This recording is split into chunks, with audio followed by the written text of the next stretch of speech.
Billy, thank you. I really did have some things to say, but frankly, it's all been said already. So anyway, great job, Jennifer. Secretary did a nice job. You did a good job. I look at what we're having here. I look at it as like the human body having a fever. It's something that's signaling us that something is not exactly right. And so I think we're here today to really listen as much as anything. So again, thank you for pulling all this together. So I'll start out with the questions, and I think the way we've got this set up is that really there are a couple of themes that we want to cover. Yes. The resilience of the national airspace, the mitigating risk, and finally pressure on the system. So we'll start out with the theme of the resilience. But before we do that, I want to ask a question to everybody on the panel, and that is, basically, what in the heck is going on out there? We've been having a recent spate of undesirable events. What are these events trying to tell us? So why don't we just go around, and we'll start with Nick, the airline's perspective, and we'll just go around, and then we'll hear from Rhonda has ordered these in a certain way. So I'll go along and with Rhonda's preferred order. But Nick, where's Rhonda? Rhonda has really done a great job of pulling this together, as well as your entire team. So Nick, from the airline perspective, what's going on out there? We're trying to figure out what is going on. First, I want to say thank you to Billy and the FAA for putting this on, and for everyone for being here. It's always great to go first. I thought you were going to ask me what kept me up at night, and I was going to say sleep apnea. But anyway, look, we're in a constant, we are the safest system in the world for a good reason. There's constant self-evaluation always going on. Our members look at operator data, aggregate data, and then incidents like that have occurred. I don't want to speculate a lot on what's happened there because they're all under investigation, and we're all trying to determine what is going on. Is this a trend? Is this a pattern? And if so, what is it that we could find out to use as predictive tools to stop it? So that's partially why we're here today. I think the breakout sessions will probably get into that in a little more detail. Great, thanks. Faye, from the RAA perspective. I think I want to echo what Nick said, and I also, I'm incredibly admiring of the fact that we're all here today. The last time we had a safety call to action was after a series of accidents, and today I give you all the credit because we're here after a series of incidents, and I think that shows us how far we've come on our journey. We all talk about this as safety is not a destination, it's a continuous journey, and we've made a lot of progress, but it also serves as a warning call that we can't allow ourselves to become complacent. I think a large part of the reason that our system is so safe today is that we don't guess. We wait for the data, and we all are waiting for the data, but we don't need the data to tell us that the system, as you said, Robert, the signals are blinking caution for us, and we do well to heed that. And so as we wait for those facts and the data to come out, I think we don't need to wait to redouble our standards of professionalism and professional standards across the industry and work together in partnership to see how we can continue to advance further. Thanks. So we've heard from the major carriers, we've heard from the regional carriers. We'd like to turn now to the airports. Todd? Thank you. I'd echo Nick's comments on thanking everybody for being here. Thank you, Mr. Administrator, for pulling this together. I see in the audience former Administrator Huerta, also very committed to safety over the course of his tenure and leadership. Thank you, Michael. The system is safe, and we need to pay very careful attention always to hit that 99.99999 level of safety. One of the challenging things that I think we'll talk about a little later is this ramp up in the workforce, where we have lots of new entrant workers into the system, lots of folks who exited for a period of time and have come back, and all of those folks need training, either as first-time people in the system or folks who need that muscle memory to kick back in after a period of being away from the system. So we're very focused, the airports are very focused on training, on workforce issues, and I hope we'll have a chance to talk about that. Fantastic, thank you. Jason, I was a pilot for many years and did Alpha safety work for 17 years. I'd love to hear your perspective. Well, first, thank you for that, and thank you, Billy, for putting this together. It's needed. So we are at the safest time in history right now. A lot of good work came out of the 2010 bill after the Flight 3407, and we continue to march forward. But we can't be complacent. We have to continue to look at what's going on. The signals, as we see, data shows that safety is there. We're doing a good job. But as we see, these incidents are out there. So we need to take a hard look, and I'm glad to be part of that. Pilots are at the pointy end of the tube. So we're there every day, and we see what's going on. So we're happy to engage in this. We hope this is not just a short-term thing, that we continue to do this, because in the post-COVID environment, there's so much training. There's so many new people, as Todd said, that we all need to be stakeholders in this to work together. And I look forward to getting in a more deep dive this afternoon in the breakout sessions. Thank you so much. Rich, from the air traffic controller's perspective. First of all, thank you, Mr. Administrator, for setting this up in the invitation. Anytime we get leaders together to discuss safety, it's productive. And we are safe, but there are pressure points, and they're good pressure points. The industry has recovered faster than we thought, but we need to acknowledge that. We have staffing and funding delays, I think, system-wide, and being here to discuss those, it's the appropriate response, and I'm proud of it. Thanks. Ed, NBAA's perspective, business aviation. Yeah, well, once again, thanks to everyone. Billy often says that safety is our North Star, and having an opportunity to come together and focus on the North Star is a very worthy endeavor. I'm going to take just a second, Robert. We have a lot of people up here from the commercial aviation industry. Everybody knows that. They know military aviation. I'm blessed to be part of the general aviation community, which is effectively everything else. And it's a primary training ground for pilots and technicians. It's a primary area for new technology to be introduced. It's critical for our emergency response and access to airports and airspace. The industry that I represent, the association I represent, was founded 76 years ago. And it was founded with the understanding that for general aviation to grow and all of aviation to grow, we had to be safe and we had to be perceived to be safe. And today we're trying to address both of those and enhance that state of the art. And I think, as Billy suggested in his opening remarks, complacency is our enemy and vigilance is our responsibility.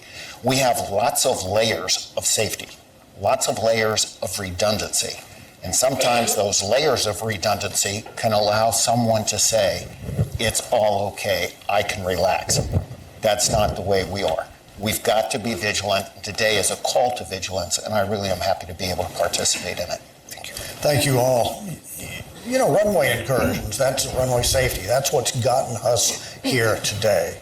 But are there other things? Are the runway incursions, are they just symptomatic of other issues that may be in the system?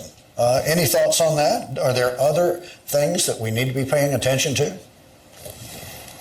I think that's the big question. Is this the fever that's trying to tell us something? Any thoughts on that? I'll share my view. I think, what we're seeing now, what we're all aware of, and part of the reason we're here in this, I like how you put it, the call to vigilance, is that the environment is changing. And it's a good time to talk about the tools of safety and how we can make sure that we stay ahead of those changes. We don't just keep up, but we stay 2 steps ahead. And we see that pace of change is accelerating. So change is not new, but the pace with which we're experiencing is new. And partnership is going to be really important as we go forward. And we look at new entrants coming in and the new technology. As that shifts, so does a risk associated with it. And we ought to be not just talking about the incidents right now, but the incidents that we might be seeing tomorrow with new entrants coming in. Thanks. Other thoughts on that?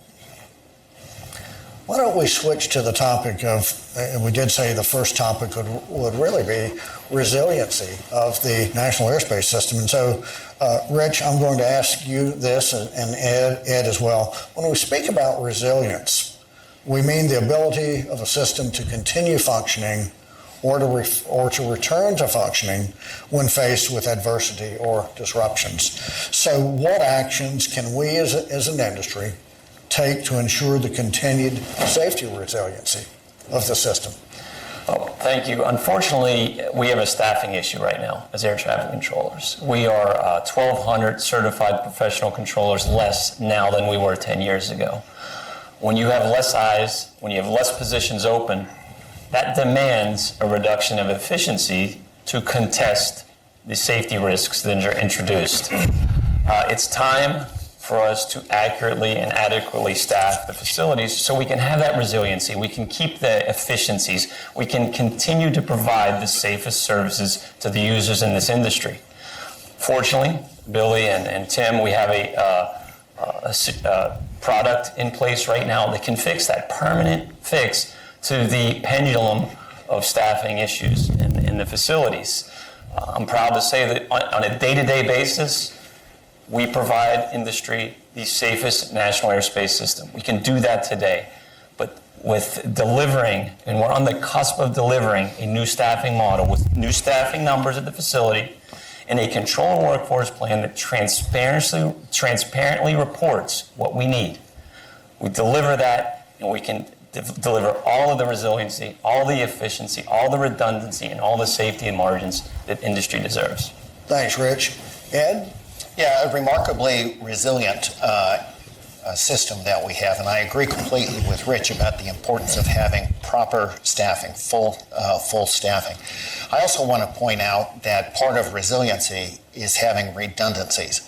And we have a lot of them, but there are areas specifically with technology where I think we can add to that. And I think the example of that is really in NOTAMs. We had a situation where we lost the NOTAM system for a couple of hours. The impact was significant. I think we can recognize there is an opportunity where, with urgency and with funding, we can move forward with increased technology, and we can make sure that the NOTAMs themselves don't just provide data, but actual information. I want to congratulate the FAA on focusing on how we can shorten that time frame and make that a reality. Well, thank you very much for that. Thanks, Ed. Thanks, Rich. A part of our challenge here today is, what are those things? So you recognize that we are continuing to hire. We're on pace to hire 1,500 controllers this year. We're on pace to hire 1,800 controllers next year. To your point, we're looking at ways of how we bring forward the modernization of our national airspace system.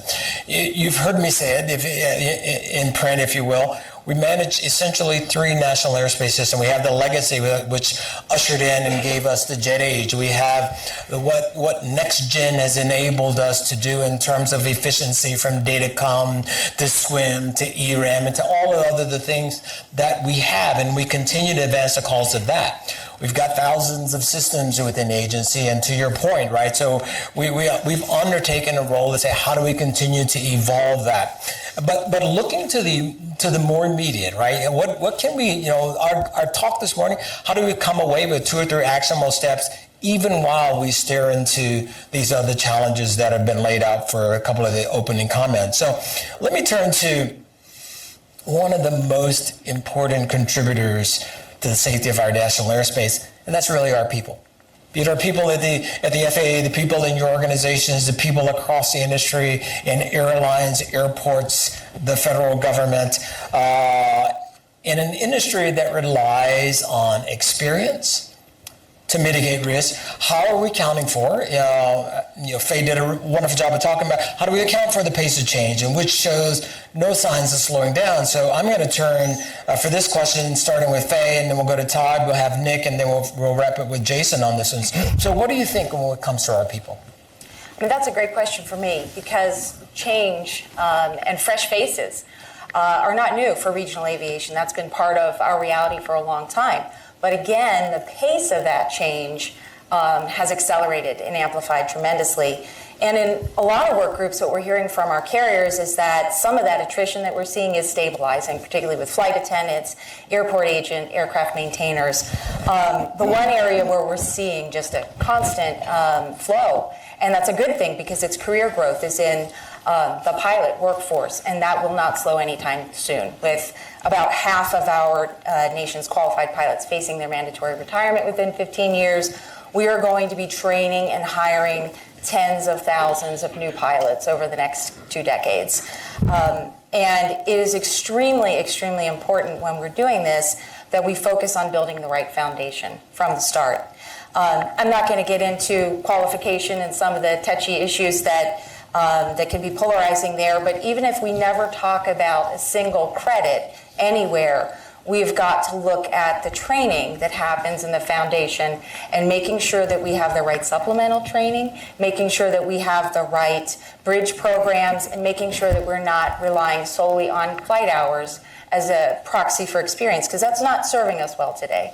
The reality of that is when the pilots come into our training sessions, they have high flight time, they're not quite as well prepared for the Part 121 environment, haven't seen icing, don't really master the dynamics of swept wing aerodynamics, don't have experience in traffic, don't have a lot of crew resource management or experience with multi-crew operations. And so those are things that we should be focusing on and making sure that we're preparing pilots in the right way. But I think it's important for all of us when we're talking about this risk, because this is a risk, that we finish the sentence with how we're addressing that risk. And so here's what we're doing today, which I think may be helpful as we move forward as this pace of change continues. Which, when we see the candidates come in, we're providing a lot of extra training. So all of our carriers, for example, have expanded their training footprint, often considerably. We're giving extra support, extra classroom time, extra sim sessions, in some cases, extra IOE. But we are making sure that we are preparing the pilots fully before they're released to line flying. And we will put aircraft on the ground before we'll allow anybody to fly and operate in a manner that's unsafe. But I think that's really important. And the one thing we've talked about in the pace of change is that as the risks change, so have the technologies. And so have our capabilities to address some of these. So, I think the challenge to all of us is in partnership to lean into those technologies and see where they can take us in building a stronger foundation from start. Thank you very much for that. Todd, what are we seeing on the airport side for our people? Well, just picking up on Faye's point about training. Airports didn't have the same churn in their employee base that a lot of other parts of the ecosystem did. In order to receive the COVID relief funding, airports had to keep 90% of their team in place. But we have seen with a lot of the tenants, contractors, partners that we have at the airports, an awful lot of churn there. And so training and getting everybody up to speed ends up being super important in our view. That's a lot of what AAA does. I don't want to turn it into a AAA commercial, but since 9/11, 1,700 safety-related courses that we've produced. 372 airports have computer-based training.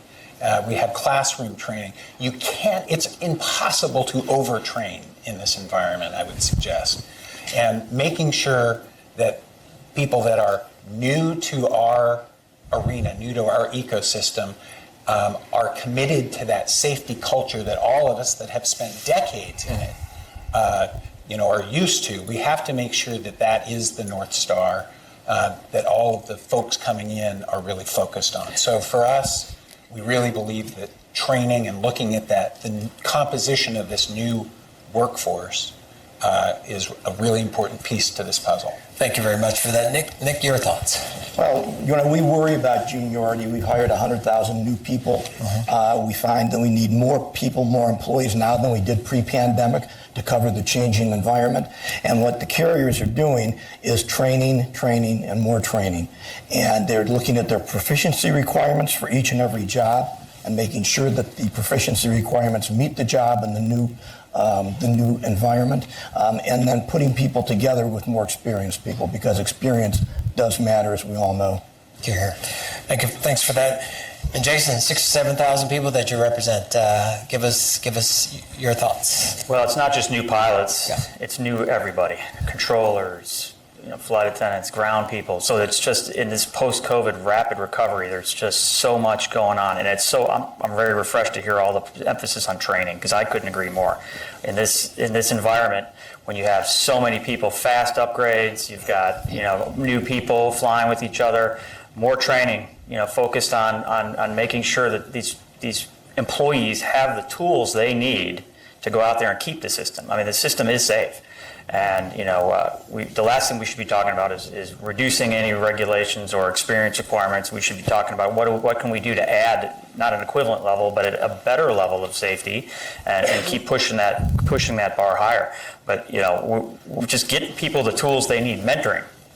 We lost a lot of senior captains in early retirements, and there is that progression that Nick and Faye talked about. It's just getting back to mentoring and making sure that all the new people come in have that mentor, because they have the time, they have the experience. It's just that they're in a new job, they're doing something different, and all these new people together need to be able to have the experience of the old salts out there and say, hey, look, what was it like back in the day, and what can I glean from this, and so on. So mentoring, I think, is something that can come out of this. Yeah, I couldn't agree with you more. And I do want to just take a moment to give a shout out, because we recognize we've talked a lot about the airports and certainly what we see on the flight deck. Just want to give a shout out to Sarah Nelson, who's in the audience with us this morning, president of AFA. Huge constituency there, that it goes beyond the flight deck door there. And I know there's a lot of work involved in this space, and so I really appreciate that. I'll be curious later on, I know we'll get to it, when we think about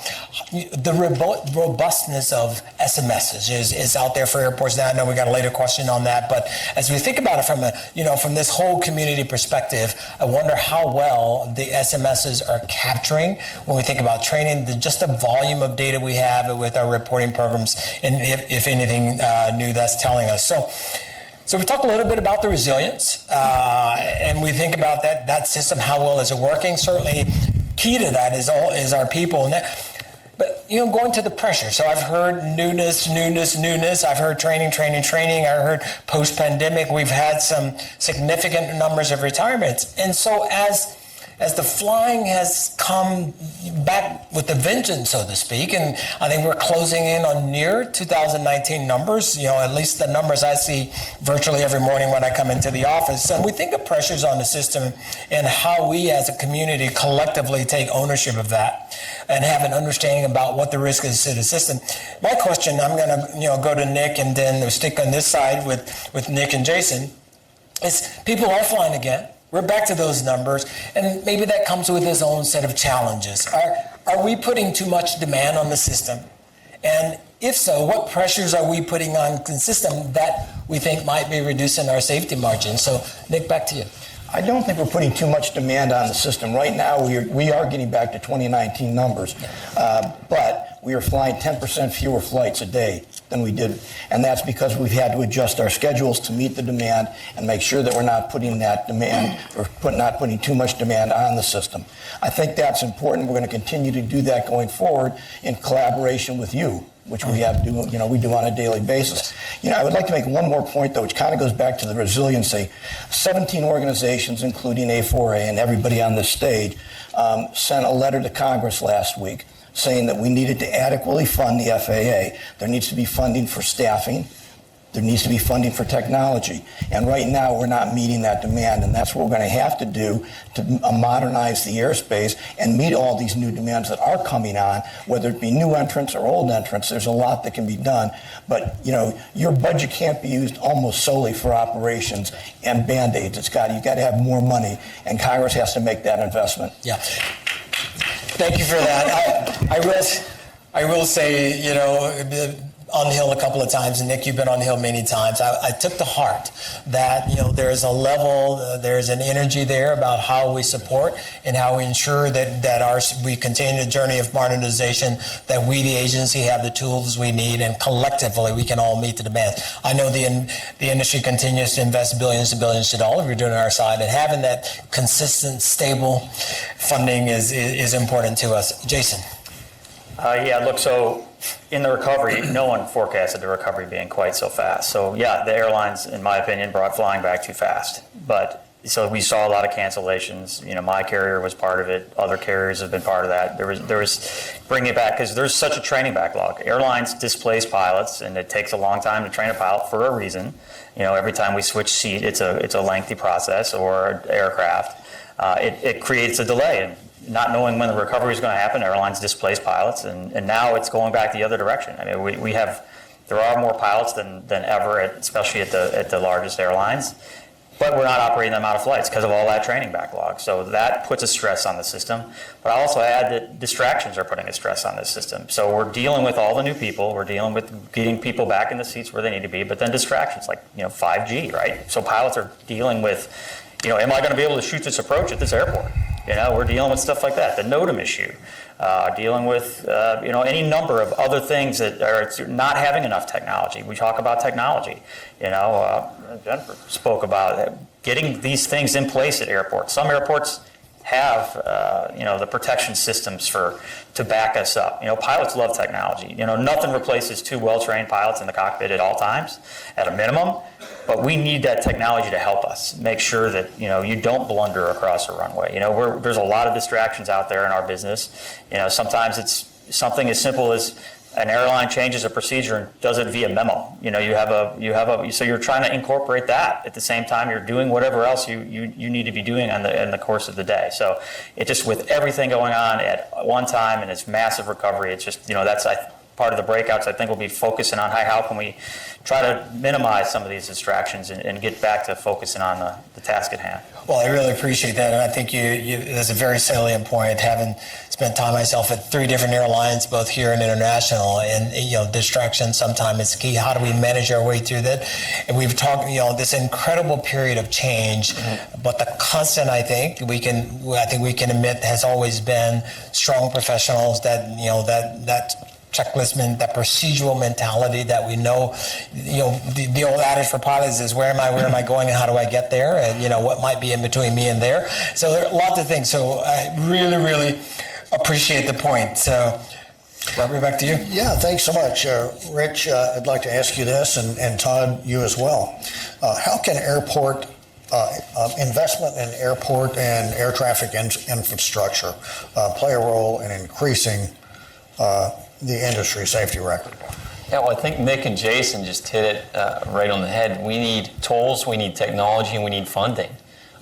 There's a synergistic approach to getting that technology in the hands of professionals that can utilize to increase safety margins, efficiencies, and help the industry. We haven't had that, quite honestly. We're fix on fail right now. You see it in the NOTAMs, you see it in the CID issues, you see it in some of our radar systems. And that's not a way to run with resiliency and redundancy and safety margins and efficiencies. We can get there. Obviously, some of our lower level facilities are being adjusted better for us right now, but the ergonomics and the studies and the technology increases, they need to be increased and escalated so that we can get the best tools for the NAS. Yeah. Now, we heard Jennifer mentioned ASDX, 35 airports. What are your thoughts on that?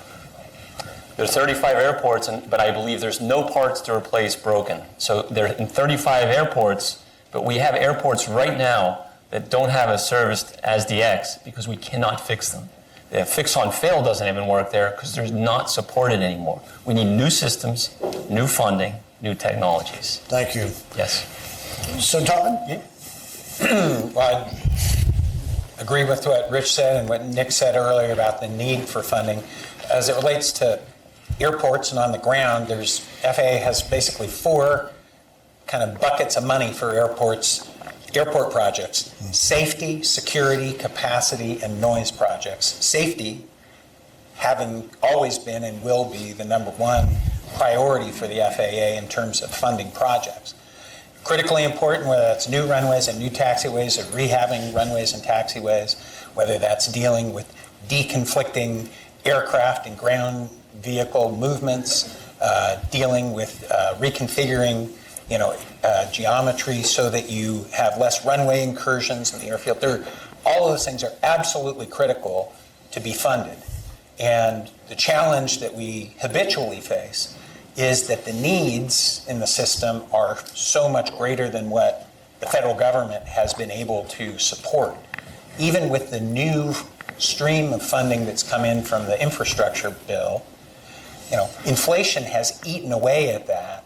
Whether you're trying to buy a piece of ATO technology or a construction project at an airport, your purchasing power has diminished dramatically over the past several years. And so again, one of the challenges that we need to keep a close eye on is how do we fund all of these projects in an environment where the purchasing power is not as great as it should be, and Congress hasn't been able to supply the money that it needs to make sure that we have all of the safety, security, capacity projects in place.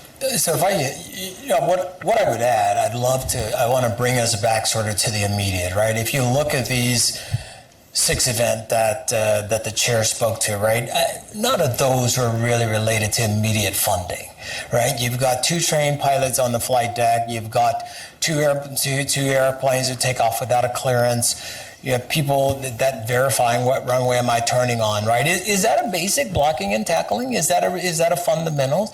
I don't know, something for us to think about. But I absolutely agree, and we'd agree that long term, collectively what's being done on the industry side, what we're doing at the FAA, and just take it from the whole of government, right? That we are ensuring that we keep pace.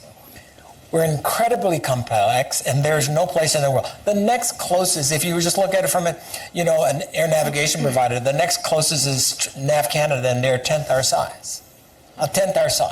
So, this isn't about beating the drum that we are doing bad. This safe period of time, since 2009, for commercial passengers, we have flown in the U.S. the equivalent of the world population in that time. So I want to just take a moment to think that. But that doesn't mean we take any of this for granted, right? Our goal is to continue to steer into it. I would like us to think of, how do we, what are those kind of, some concrete action steps we can take, certainly for us within the agency, and we all have an ownership stake. And I love, Jason, what both you, Todd, and Nick have said about this. Going to, a question I want to toss to both to Ed and Faye is, every day, both of you watch the system from your own unique perspective. And within your organizations, we ask these hard questions. So from both of your perspective, where do you think we're most vulnerable? Well, I think across the system, we're vulnerable to complacency. Yeah. And exactly as you said there, Billy, basic blocking and tackling, that commitment to be vigilant every day is really important. Now, we've talked a lot about the importance of training, and I think that's something that every one of our organization is very outgoing about. At NBAA, for example, we hold safety stand-downs for single pilot operations. We participate in safety stand-downs for more complex operations. We have a safety committee that operates. We systematically participate in things like the General Aviation Joint Safety Team. So I think part of what we need to do is to make sure that we are facilitating communication, understanding, and engagement. Making sure that the training actions are actually what are happening on the day-to-day basis. That's the fundamental. How do we make sure that the checklist is the checklist? The compliance means compliance. Those are some of the basic fundamentals. And as fully emphatically as we can support all of the comments that have been made on the importance of funding, I do want to make sure that we're underscoring the point that you just made. We're the largest, we're the safest, we're the most efficient, and we're the most diverse air transportation system in the world. And the only way we keep it that way is by that constant vigilance, every day communicating how do we get better. Because just as Jason said, sometimes the environment in which we're operating in changes. 5G is brand new. That wasn't something we put into the environment, but it is part of our environment. So there are things where we need to recognize things are changing around us, and it's up to us to keep up with every one of those changes. Yep. And Administrator Nolan, if you had asked me that question first, I would have also led right with complacency. So I'm just going to build on what Ed has said, and maybe go into, how do you assure that complacency? Because as you said, it's got to be all of us working together.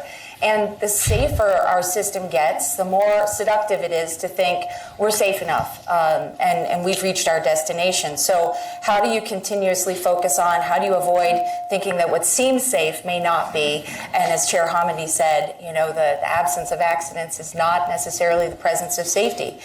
And I think it involves buy-in. I think it means that we don't issue these directives top down, but that they come bottom up, side to side.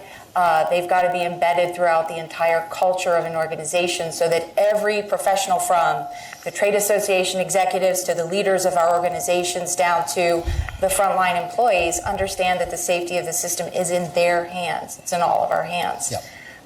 And I think you get that buy-in by engaging the workforce at every level. I couldn't agree with you more. It just reminds me, I know we talk a lot about places, some folks may see that term in different ways, but we recognize this is an industry where you have to bring your A game every time, every day, every year. You know, we're fortunate to have, you know, Captain Sully in the office, in the audience today, right? You got to be on, and you got to be ready, and you got to be prepared. That's what we do as professionals, and the same applies to the agency. We all have a vested, and I love the term because I'm just an all-in kind of guy, and that's what it takes for all of us to make sure, and that's why we're here. I love what we said earlier. We're here, and you said it, Faye, we're here before something happens, right? So we've progressed. The better goal, maybe the next time we're here, we're only here talking about predictors and precursors, and we haven't even had a near miss yet, but we started to see that in the system. So thank you for that input. So let's turn to mitigating risk. The key component of a safety management system, especially a robust safety management system, it is the extent to which an organization manages its risk. And that follow-up and that constant evaluation from an assurance framework. So I'm going to stay with you, Faye, and say, you know, airlines have been required to use their safety management systems to address risk for many years now. How does this contribute to the resilience of the system, and is it still working today? I'm going to take your question in two parts. But before I do, I think I think everyone in this room knows what safety management systems are. But for the viewers who are maybe watching this live cast, I think it's really important to explain that these are the tools of safety. And they really are what allow us to go past that tombstone mentality where we're just relying on accident forensics, and we're going to the data, both individual and aggregate, and seeing what the data, information, errors, trends tell us, and then collaborating together so that we mitigate that risk. And SMS really goes to the heart of identifying and mitigating risk in the system. I opened up today talking about the last safety call to action, and during that call to action, Administrator Babbitt challenged the industry to embrace and adopt SMS, and to do so voluntarily before regulation. So we have been required to use them for some years. But even before that, airlines were embracing these technologies. Regional airlines leaned in early and eagerly on that. And boy, I have to tell you, that has paid off. That has paid off in spades. There is no single program that does more to advance our safety today than SMS. And it is absolutely crucial that we nurture them. And I think that gets to the second part of your question is, are they still working? SMS is a system. Right? But it's a system that's made up of human beings. And it's only going to work as long as the human beings in the system feel safe. They feel the data is safe. They feel that the culture, that there's a just culture and that they are safe there to share those incidents and errors that could make them personally vulnerable, because they're doing so that we can learn from them before a little mistake becomes a big catastrophic incident. I know that carriers from time to time need to refresh the SMS programs. We shouldn't just have them on the top shelf. We need to constantly take them out and refresh them, to have retraining at all levels, from the executives down to, again, the frontline employees, and ensure that it's well understood and embraced, again, emphasizing that system safety is in all of our hands. I think going forward, it's going to be key, and I applaud the FAA for advancing SMS to other industry groups. I know that you all will benefit from it the same way that we have, and even in the foundational, the pilot training institutions now too. So you're growing up with SMS, and that couldn't be any more important. So I absolutely believe SMS is working. I think we have more room to grow there, to constantly refresh and make sure that those tools stay as sharp as they need to be, because they are the tools of safety. Yeah, let me jump in there while we're talking about SMS. Don Arndt the late Don Art from FAA said that he's almost half jokingly mentioned to me one morning at breakfast a number of years ago that said, Robert, maybe we ought to change the name of it from Safety Management System to just Safety Management. And his point is that when you talk about safety management system, everybody wants it. Oh, we've got to get SMS, whereas safety management is an active thing. And I thought that Don made a good point with that. Really safety management is you're managing safety. It's a business approach to managing safety. And, organizations they value, they manage properly those things that they value. I worked for a nonprofit for a number of years, U.S. Air, and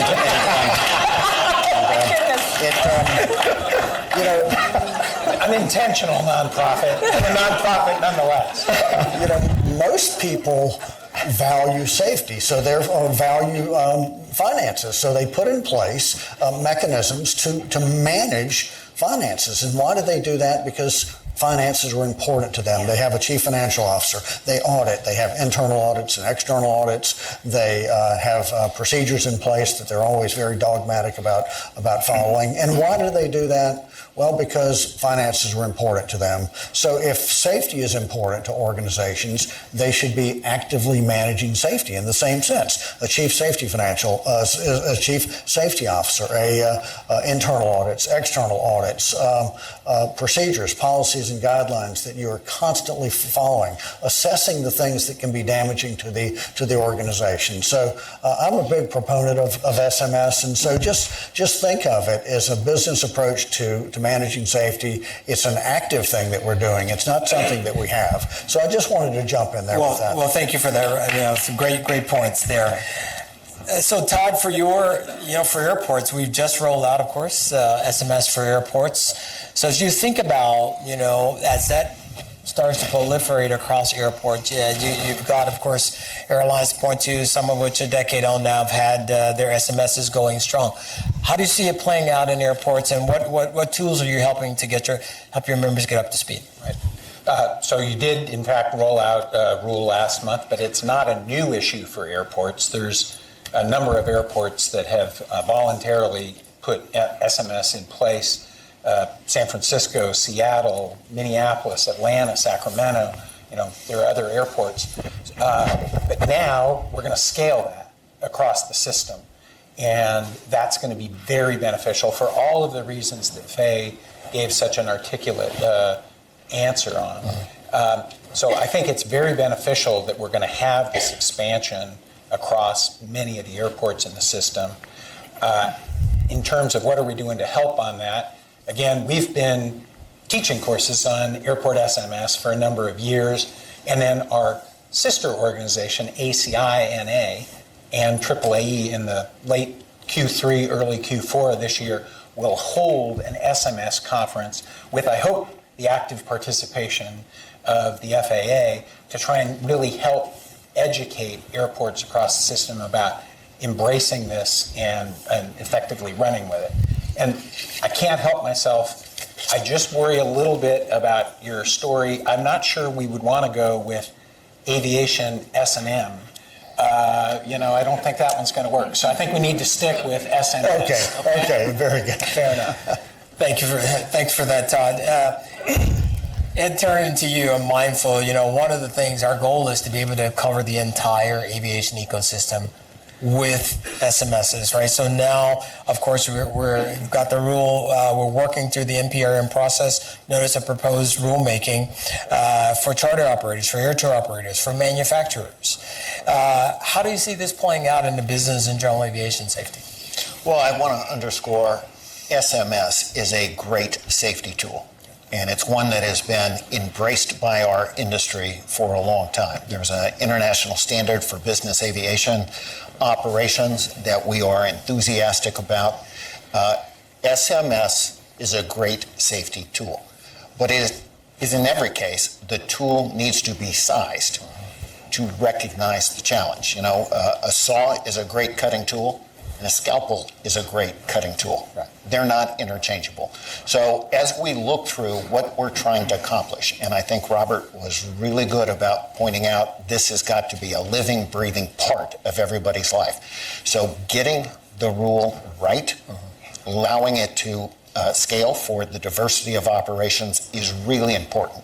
That goal is everybody's. We want to enhance an already safe system. This is the tool to do it. It's already being embraced as we move to the requirements and to the rule, and the comments end on April 11th. Let's make sure we're getting it scaled right so it is a workable tool. All right. How about you? Yeah, thanks. I'm gonna skip around just a little bit here. Billy and I had made up some questions here and created some questions, but the FAA has done a number of tremendous changes to impact the safety of our system, especially in commercial aviation. We've got SMS, we've got CAST being two notable achievements, which have really been very effective. The FAA is here to listen, to learn what are the biggest opportunities for the FAA to transform their approach to aviation in the coming decades. I mean, that's really an open-ended question. I mean, what are the biggest opportunities for the FAA moving forward? I'll start with that. We got to start with today and get proper funding, long-term leadership, and start tackling these projects. This piecemeal funding from Congress where you pay for a little bit, then another year we got to go try to get some more. There needs to be a vision to go beyond long-term. This is where we're going 10 years from now, and let's decide today we're going to do it instead of this every year we got to piece a little bit through it. Get that process started, get that technology, all the stuff that's been recommended that's still not there. We need to get that started. Then, get more people, more money, start doing the SMS in-house. Don't outsource things. Just start today with what you need today and then let it grow from there. Because it's great to look long-term, but we have issues today that need to be tackled. Air traffic, NOTAMs, everything. This stuff needs to be tackled today. Yeah, great. Thank you. Let me touch on the role of technology because it is so important in our ability to move forward. And we all know through the years how important technologies like autopilot have moved us forward. And over the past couple of years, we're seeing enormous technologies coming to the market. We've got commercial heads-up displays combined with enhanced vision systems. We have not just autopilot, but auto land. And we're looking at a time when new technologies have the opportunity to effectively change the way we move people from point A to point B. And the FAA is forward-leaning on that. We need to be the world leader, but I think we need to keep our focus. We need to have the people play their part. But there are these technologies that need to come to the market. And we've got to recognize the longer they're delayed, there is a safety impact on that. And I see one of the great general aviation leaders, Colonel Pete Bunce, is here. He'll be leading a panel this afternoon. But the number of breakthroughs that have the ability to enhance both efficiency and safety need to come to the market. And keeping that pathway vigilant and adapting to that technology, I think, is really important. Other thoughts on that? I'll add to that. I think we can tie both of those up, the funding and the staffing, but also the securing of that, the way we get new equipment is archaic. It takes years and years and years, and the stop-and-go funding of our industry prevents us from getting it out in a timely manner when it's not obsolete before we get it in place. I had one other thought too, which is really just keep doing one of the things that you're doing so well today, which is engaging and communicating with all of us. Every one of us have safety organizations behind us, and you and all of your people are routinely there talking with us. You are the regulator, but we also collaborate. And just as we were talking about SMS not necessarily being top down, neither is aviation safety, and a lot of times industry brings ideas to the forefront, and FAA is right there. And I think to Ed's point and Rich's point is as technology advances, being there for the new emerging technologies and understanding that. My son had a teacher who said, we're training kids for jobs that don't exist yet, and we're trying to fund the FAA for technology that doesn't exist yet. And I think engagement and making sure that we stay right there and present with the existing users and the new users are going to benefit us all. Let me just say, just to input a couple of things. I was at the Renwick Gallery. Anyone should go there during your time here, but there was a sign there that I really like. It says the present is now the once unimaginable future. And then the lights go off and says the present is now the future. We really are living the future, right? Mm-hmm. And I hope it doesn't come as to any surprise to this audience and to those listening, is that we've stood up. We're working on a project called Innovate 28, right? We've got 800 plus licensed drones already in the NASA. We're already thinking through how we enable electrical vertical takeoff and landing. We're working on that regulatory framework. I travel along with our FAA executive team. We traveled the world last year, working with our partners globally.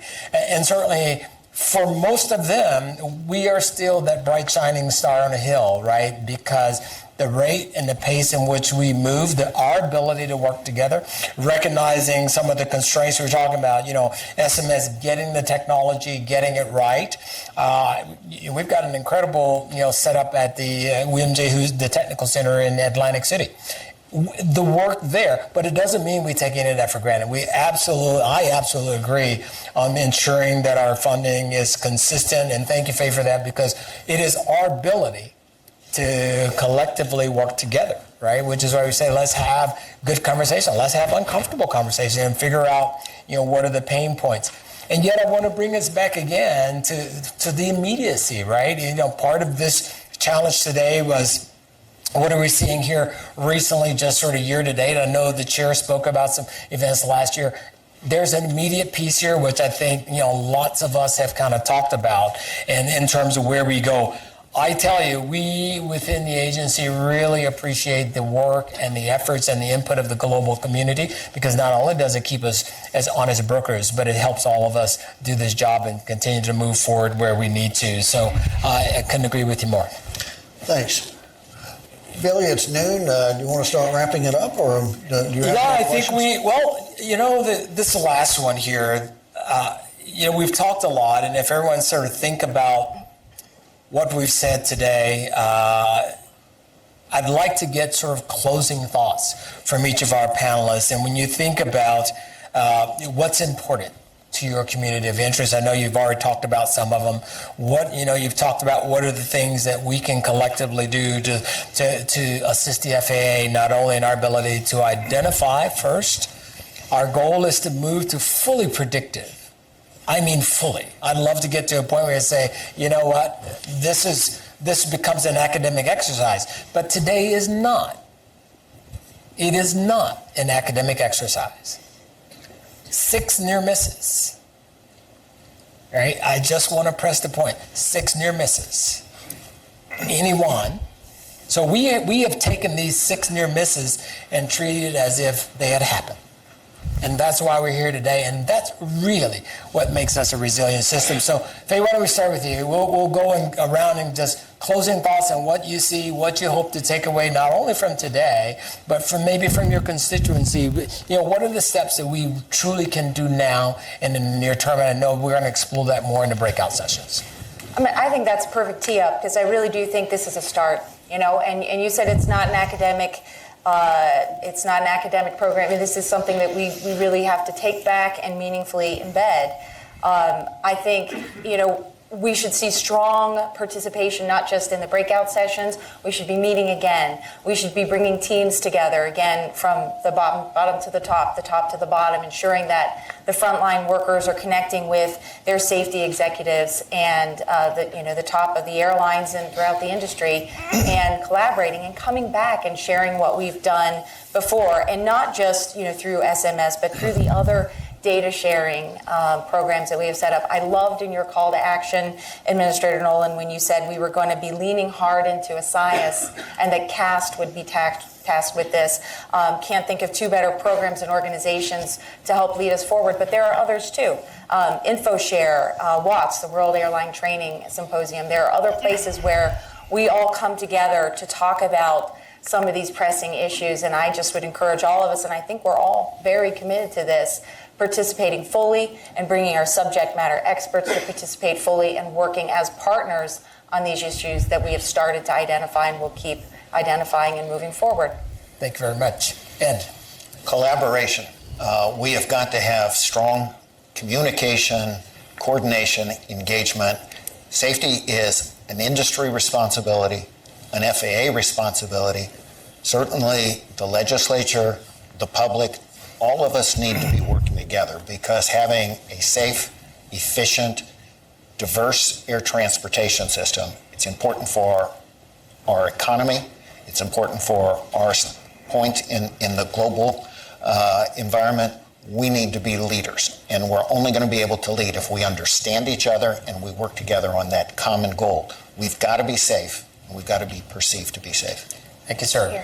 Rich. Yeah, collaboration is key. Our greatest talent is our people. Our greatest resource is our workforce industry-wide. When we get together and we can work on the issues, and you said it in your opening, if you take those 6 dots and put it on paper, they're easy to identify, but they're dwarfed by the safety record of the system. On a day-to-day basis, we provide the safest, most efficient airspace, complex airspace in the world, and we should be proud of that. And we can continue that. We have discussions every day. ATO and NAC has discussions every day, and we have a robust safety team that works on these issues. This isn't a one-off. This isn't a result or a response to this. It's a day-to-day basis that talented individuals that we rely on are working towards solutions for everything. It's come and will come.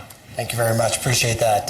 Todd. Yeah, I'd say at any given moment there are dozens of issues that kind of create a white noise around the ecosystem, and what we have to always keep in mind is we have to focus on safety. We cannot be tempted or lured away by the siren song of some other issue. Safety has to be the number one issue that we always have, and then try and manage around those other issues. If we don't have a system, banking system, there's a lot of conversation about the banking system these days. The banking system is predicated on confidence.